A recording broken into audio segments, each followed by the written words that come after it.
Assalamualaikum warahmatullahi wabarakatuh. Nama saya Wina Rusmawati dari Program Studi Manajemen Pendidikan Islam semester 5. Video ini merupakan salah satu tugas untuk memenuhi mata kuliah Psikologi Kepribadian.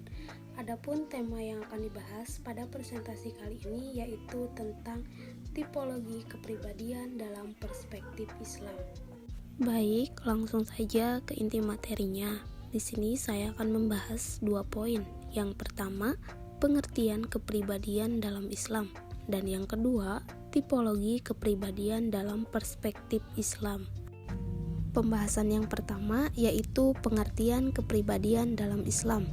Kata personal atau kepribadian berasal dari bahasa Inggris, khususnya karakter yang dijangkau dari bahasa Yunani yaitu prosopa atau persona, yang berarti topeng yang biasa dikenakan oleh para aktor.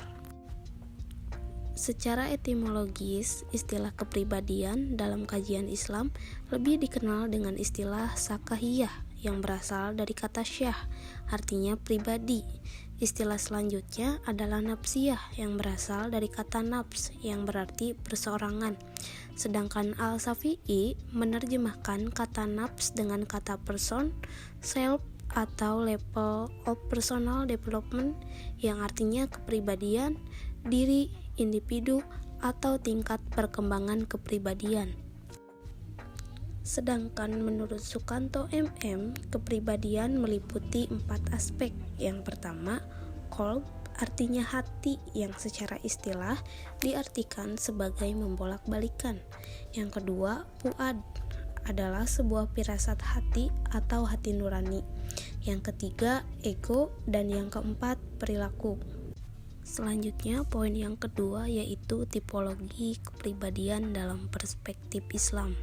Dalam psikologi pendidikan Islam, kepribadian adalah keadaan fisik dan mental yang itu termasuk keinginan, kecenderungan, preferensi, dan pemikiran. Kepribadian bersifat dinamis dan dapat dipengaruhi oleh faktor lingkungan, pengalaman hidup, sosial, budaya, pola asuh, dan lain-lain. Dapat berbeda karena sumber utama kepribadian dalam Islam adalah naskah atau bacaan Al-Quran serta sunnahnya. Misalnya, tanda-tanda pola kepribadian terletak pada Al-Quran juga As-Sunnah. Kepribadian Muslim tidak terbentuk secara alami, melainkan melalui proses internalisasi nilai-nilai. Kepribadian terbentuk melalui pengalaman hidup yang panjang. Ada banyak variasi dalam menentukan bentuk kepribadian dalam Islam berdasarkan Al-Quran serta As-Sunnah. 7 tipologi kepribadian dalam perspektif Islam. Yang pertama, kepribadian amarah. Yang kedua, kepribadian lawamah. Yang ketiga, kepribadian mutmainah. Yang keempat, kepribadian mulhamah. Yang kelima, kepribadian radiyah. Yang keenam, kepribadian mardiyah. Dan yang terakhir, kepribadian kamilah atau insan kamil. Yang pertama, kepribadian amarah adalah watak alami tubuh dan mengikuti prinsip kesenangan. Kepribadian pemarah adalah tempat dan sumber kejahatan, perbuatan rendah karena mengatur peran insting utama hati dalam melakukan hal-hal yang rendah.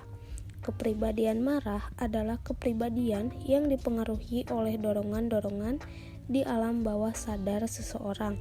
Orang dengan kepribadian ini sebenarnya tidak memiliki identitas manusia lagi, karena sifat-sifat yang dimilikinya, kemanusiaannya itu hilang. Orang yang marah tidak hanya dapat merugikan diri sendiri, tetapi juga dapat merugikan orang lain. Kepribadian amarah dapat berubah menjadi akhlak yang baik ketika ia mendapatkan rahmat dari Allah. Ini termasuk puasa juga doa. Namun, membutuhkan latihan khusus atau hidayah untuk menghentikan kekuatan hawa nafsu. Yang kedua yaitu kepribadian lawamah. Kepribadian ini adalah orang yang telah menerima cahaya hati dan kemudian bangkit untuk meredakan kegelisahan di antara keduanya. Dalam usahanya, terkadang dia melakukan perbuatan buruk yang disebabkan oleh sisi gelapnya, tetapi kemudian dia diingatkan oleh cahaya ilahi sehingga dia mengutuk tindakannya dan kemudian bertobat dan meminta pengampunan. Kepribadian lawamah terletak di antara amarah dan mutmainah. Selanjutnya, poin yang ketiga yaitu kepribadian mutmainah adalah kepribadian yang telah memperoleh cahaya hati atau cahaya kalbu. Cahaya kalbu itu bahwa manusia itu telah mencapai kesempurnaan sehingga ia dapat meninggalkan karakter terkutuk dan mengembangkan karakter baik. Kepribadian ini selalu mengarah pada komponen hati untuk mencapai kesucian dan menghilangkan segala kekotoran batin sehingga tenang dan juga damai. Kepribadian mutmainah dapat dicapai ketika jiwa berada di ambang pemahaman Allah melalui kepasrahan. Yang keempat yaitu kepribadian mulhamah. Kepribadian yang berada di tingkat ini adalah kepribadian yang mendasarkan seluruh tindakannya kepada bimbingan ilham dari Allah. Kepribadian di tingkat ini akan dicapai apabila telah melewati kepribadian mutmainah, sehingga dalam mengambil keputusan, orang itu perlu merenungkan sambil mencari inspirasi. Orang yang berada pada tingkat ini selalu berusaha untuk mensucikan dirinya dalam setiap tindakan, sebab seluruh tindakannya selalu mengharapkan bimbingan dari Allah Subhanahu wa Ta'ala. Yang kelima yaitu kepribadian radiyah. Kepribadian yang berada di tingkat ini akan menyambut segala yang terjadi terhadap dirinya dengan sukacita, karena segala sesuatu yang terjadi itu adalah kehendak Allah. Di dalam sebuah hadits qudsi, Allah berfirman, "Barang siapa yang tidak ridho dengan qada dan qadarku, hendaklah ia keluar dari bumiku dan carilah Tuhan selain aku." Ridho merupakan puncak ketenangan jiwa seseorang. Pendirian seseorang yang telah memperoleh ridho tidak akan tergoyahkan oleh apapun yang dihadapinya, karena baginya segala sesuatu yang terjadi di alam hanyalah kekuasaan Allah yang merupakan sifat dan kehendak mutlaknya. Semuanya harus diterima dengan tenang dan gembira oleh setiap orang, karena itu adalah pilihan Allah. Orang yang mempunyai sikap ridho di dalam kalbunya akan melihat segala sesuatu itu indah dan menyenangkan. Yang keenam yaitu kepribadian mardiyah. Tingkatan mardiyah berada setingkat lebih tinggi dari rodiyah. Kalau rodiyah itu ridho dengan segala ketentuan yang menimpa dirinya itu sebagai bagian dari ketentuan Allah, sedangkan mardiyah adalah senang dalam menerima segala ketentuan dari Allah. Dan yang terakhir, kepribadian kamilah atau insan kamil atau manusia sempurna. Pemahaman filosofis ini lahir pertama kali dari gagasan seorang tokoh sufi besar bernama Ibnu Arabi yang kemudian dikembangkan oleh penerusnya, Al-Jili. Al-Jili sebagai contoh manusia ideal merujuk pada Nabi Muhammad SAW dirumuskan sebagai manusia yang sempurna.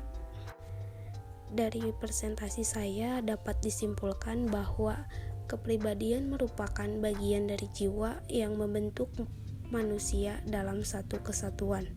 Memahami kepribadian berarti memahami pribadi seutuhnya. Dalam pandangan Islam, ada 7 tipologi kepribadian, yakni kepribadian amarah, kepribadian lawamah, kepribadian mutmainah, kepribadian mulhamah, kepribadian radiyah, kepribadian mardiyah, serta kepribadian kamilah atau insan kamil. Kepribadian Islami adalah kepribadian yang mengandung seperangkat nilai dan norma keislaman yang berasal dari Al-Quran juga As-Sunnah untuk menjadi panutan bagi umat Islam dalam aktivitas sehari-hari pada tataran pribadi, keluarga, juga masyarakat. Oleh karena itu, kepribadian mencerminkan Islam untuk mewujudkan masyarakat muslim yang sebenar-benarnya, serta menunjukkan perilaku keteladanan atau uswatun hasanah. Sekian presentasi dari saya. Semoga teman-teman semua yang mendengarkan dapat memahami. Terima kasih atas partisipasinya. Wassalamualaikum warahmatullahi wabarakatuh.